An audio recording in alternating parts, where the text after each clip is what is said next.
جس طرح سے ہم بات کر رہے تھے ملک کے مختلف حصوں میں اس وقت جو بارش اور اس سے ہونے والے نقصانات ہیں،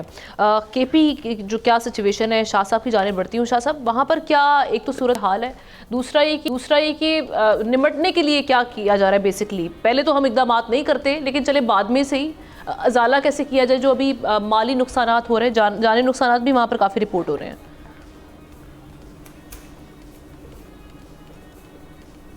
دیکھیں بالکل کے پی میں سب سے زیادہ جانی نقصانات ہوئے اور تقریباً اب تک کے اعداد و شمار کے مطابق 40 سے زائد افراد جو ہیں وہ جاں بحق ہوئے، 1500 سے زائد گھر تباہ ہوئے جیسے آپ نے اپنے انٹرو میں بھی کہا۔ اور اس کی بڑی وجہ آپ دیکھ رہے ہیں اس وقت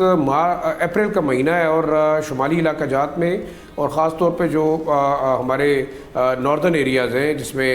ناردرن خیبر پختونخوا ہے، مالاکنڈ کا ریجن ہے، بحرین، کالام، اور ان ایریاز کے اندر برفباری ہو رہی ہے۔ چترال شہر کے اندر ہم نے دیکھا کہ کل اتنی زیادہ برفباری ہوئی ہے کہ باقاعدہ وہاں پہ موسم جو ہے وہ مائنس میں چلا گیا ہے۔ تو یہ ایک بڑا ویزیبل نظر آ رہا ہے کہ کلائمیٹ چینج ہے۔ اب آپ نے کہا کہ جی اقدامات کیا ہو رہے ہیں، اقدامات تو میرے خیال میں پی ڈی ایم اے کے بعد صرف اتنے ہی اختیارات ہیں کہ وہ پریکاشنری میئرز کرے، اور جب ڈیزاسٹر ہوتا ہے تو اس کے بعد جو ہے وہ ظاہری بات ہے کہ ریلیف اور دوسری ایکٹیویٹیز شروع ہوئی ہیں۔ لیکن ایک تو یہ کہ خیبر پختونخوا میرے خیال میں کیش سٹاروڈ ہے، نہ ریسورسز ہیں، نہ ان کے پاس کلائمیٹ چینج کے حوالے سے کوئی پالیسی فیڈرل لیول پہ نہیں ہے۔ تو ڈیزاسٹر اور کلائمیٹ چینج کو نمٹنے کے لیے، کیونکہ بار بار دیکھیں ہم پچھلے تقریباً 3-4 مہینے میں یہ کہہ رہے تھے کہ جو گورنمنٹس آ رہی ہیں ان کو سب سے بڑے چیلنجز آئیں گے وہ ہے کلائمیٹ چینج اور ڈیزاسٹر کے۔ اب فیڈرل گورنمنٹ دیکھ رہی ہے ورلڈ بینک کی جانب IMF کی جانب کہ وہ $7-8 بلین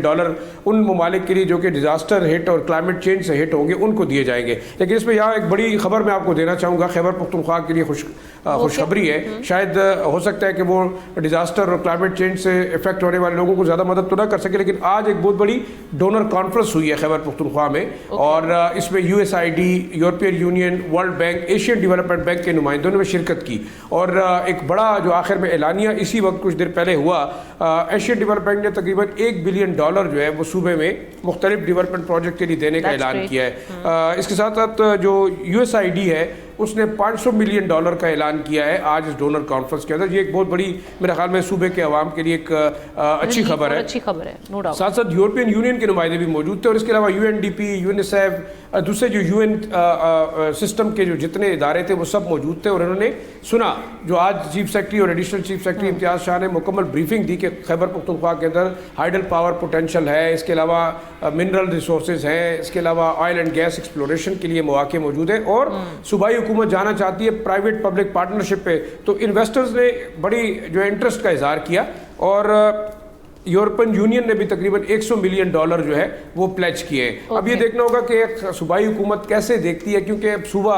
واقعی انتہائی جو ہے وہ ڈیزاسٹر اور کلائمیٹ چینج اس کو ہٹ کر رہا ہے، اور اس حوالے سے بڑی کلیئرلی جو ہے پالیسی بنانی پڑے گی، کیونکہ دیکھیں پچھلے 2022 میں بھی سب سے زیادہ نقصان یہاں پہ ہوا۔